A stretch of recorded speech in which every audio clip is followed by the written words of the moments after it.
Hello, my name is Augustine Veliet. I'm a long-time communication strategist with UNICEF. I have known Swamiji since the 70s.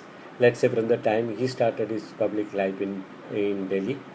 Uh, I have met him off and on. I was always impressed with him. One thing I really liked about him was he was probably the greatest reformer of reforms. Let's say since Swami Dayanand Saraswati or Swami Vivekananda, and he was here in flesh and blood with us, leading most of these the struggles for reform. That's what he did. Uh, his favorite mantra was Back to the Vedas, and in Back to the Vedas, he insisted that God is bliss, and so we all have a right to be happy, and everyone has a right to be happy. So anyone who tried to destroy other people's happiness, Swamiji took cudgels against them. Swami raised his voice against them. So that's one thing very constant with Swamiji. The second thing he believed in was Vasudhaiva Kutumbakam.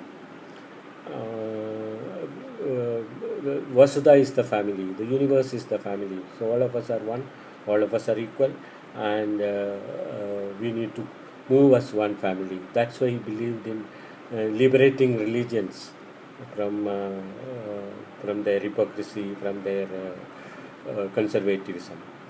Uh, and if we are a family, children get priority.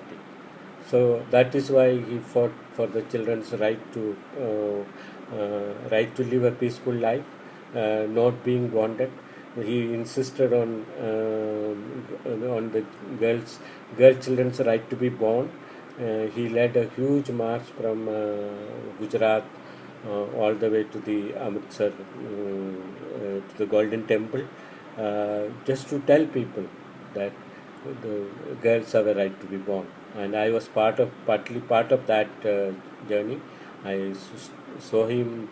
I, s- I saw him stopping outside temples, outside gurdwaras, and the massive following that he received. The large number of people attended such events.